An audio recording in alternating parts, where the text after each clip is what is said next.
not a scholar or a preacher, I'm just a regular dude who makes mistakes too, but we are reflections true, so I can't talk about me without talking about you.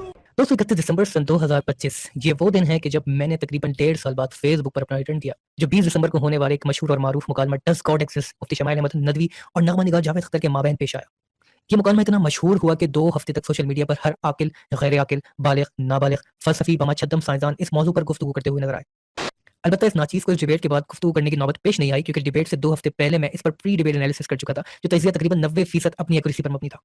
Facebook return पर जहां कुछ पुराने दोस्तों और हरीफों से तगड़ा पड़ा, वहीं मुफ्ती शमाइल और जावेद अख्तर की डिबेट से मुंसलिक एक तहरीर के मुख्तलिफ तहरीरी जवाबात नजर आए, जो किसी हमानी अब्बासी नामी आईडी से शाये किए गए थे, जहां जावेद अख्तर की हक्कानियत और खुदा के अदम वजूद पर कुछ तनकीदी गुफ्तगू की गई थी। तो आइए इस तहरीर का तजिया कर लेते हैं। चंद दिन कबल गुफ्तगू के दौरान एक दोस्त ने पूछा कि आपने मुफ्ती शमाइल साहब और जावेद अख्तर साहब की डिबेट देखी? मैंने कहा जी बिल्कुल देखी। तो उन्होंने कहा इसके मुताल्लिक आपकी क्या राय है? इस पर मैंने जवाब दिया God is the square root of -1। ये सुनकर उन्होंने वजाहत तलब नजरों से देखा कि ये क्या है। वजाहत मिलने पर हैरत से सवाल किया कि क्यों, कब और कैसे।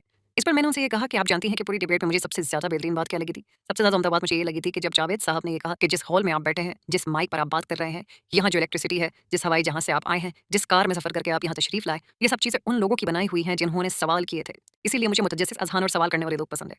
मौसूफा कहती हैं, इस पर मैंने जवाब दिया God is the square root of -1। अब ये मोहतरमा के पीछे बैठे बड़ी-बड़ी मूंछों वाले मज़हब बेगार अंकल खुद बताएंगे कि ये इन्होंने अपनी सहेली को अंग्रेजी में कहा कि God is the square root of -1, या उर्दू में कहा खुदा -1 के स्क्वायर रूट के बराबर है, या हूबहू इसी तरह किसी कागज पर लिखकर दोस्त को थमा दिया जब तक वो हैरान ना हुई। क्वांटम मैकेनिक्स की मलिका अगर मैथमेटिक्स यानी रियाजी पर इतना ध्यान स्कूल में लगा लेती तो किसी यूनिवर्सिटी में रियाजी की प्रोफेसर लग सकती थी। क्या बात कर रहे हैं? दरअसल God is the square root of -1, या सिंपली ये कहें कि गॉड इज इमेजिनरी, खुदा एक तसव्वुर है। ये मफरूजा चूंकि उन्होंने यहाँ तंज़िया इस्तेमाल किया है और तदबीर मगरिबाना है, यानी क्योंकि खुदा के वजूद पर तनकीद गोरे फलसफियों ने सार्केस्टिकली इस इक्वेशन का इस्तेमाल करते हुए की है, तो इसका हतमी नतीजा ये निकला कि जिस तरह नंबर्स यानी आदाद इमेजिनरी यानी ख्याली होते हैं, उसी तरह खुदा भी इमेजिनरी यानी ख्याली है। हालांकि किसी चीज का तसव्वुराती होने का कदम मतलब ये नहीं होता कि वो चीज फर्जी है। आप सिर्फ इतना इस्तदलाल कर सकते हैं कि हम अपनी डायमेंशन में उसका मुशाहिदा नहीं कर सकते, लेकिन रहती फिर भी वो इफेक्टिव है। जैसे आपका मोबाइल फोन, आपकी गाड़ी में लगा जीपीएस सिस्टम, हत्ता कि आपके घर में पावर ग्रिड्स के जरिए ना आने वाली बिजली जिसका बिल जरूर आता है, उसके एसेंशियल्स आदाद यानी नंबर्स पर मबनी होते हैं। यानी इंटरनेट पर बैठे मजहब बेजार फलसफे के आड़ में सस्ते जोक्स मारने से पहले ये जान लें कि बिजली का करंट भी इन्हीं इमेजिनरी यूनिट्स पर नापा जाता है। ध्यान से कहीं लग न जाए। क्या वो सर? करंट है इसमें? सबसे ज्यादा उम्दा बात मुझे ये लगी थी कि जब जावेद साहब ने ये कहा कि जिस हॉल में आप बैठे हैं, जिस माइक पर आप बात कर रहे हैं, यहाँ जो इलेक्ट्रिसिटी है, जिस हवाई जहां से आप आए हैं, जिस कार में सफर करके आप यहाँ तशरीफ लाए, ये सब चीजें उन लोगों की बनाई हुई हैं जिन्होंने सवाल किए थे। इसीलिए मुझे मुतजस्सिस अज़हान और सवाल करने वाले लोग पसंद है। संजीदगी का मुजाहरा करते हुए अगर इस दावे पर गौर करें कि हर साइंसी इजाद के पीछे मौजूद वो लोग नजर आएंगे जो सवाल करते हैं, यानी कि मजहब बेदारी का इजहार करते हैं, तो यहाँ कुछ मुगालते खड़े होने लगते। अब ये मौसूफा जिन मंतकी मुगालतों यानी लॉजिकल फैलिसीज का शिकार है वो 2 हैं। नंबर 1, अपील टू अथॉरिटी फैलिसी।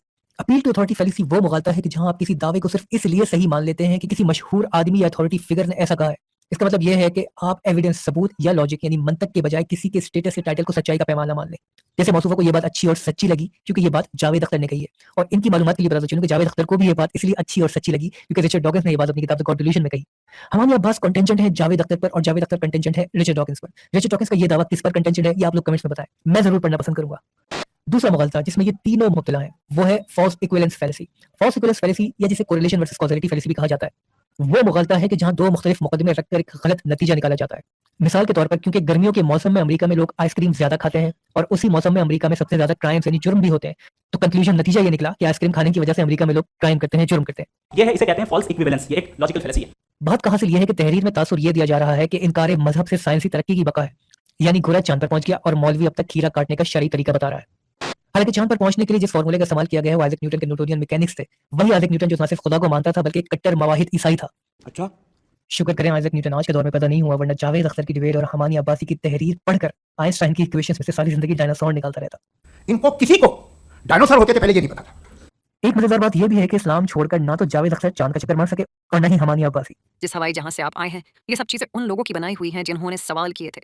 सोचता हूँ जब जावेद अख्तर साहब ने लफ्ज जहाज को बतौर मिसाल इस्तेमाल करके खुदा के अदम वजूद को साबित करने की कोशिश की, तो इन मौसूफा का मुतजस्सिस ज़हन कहाँ था?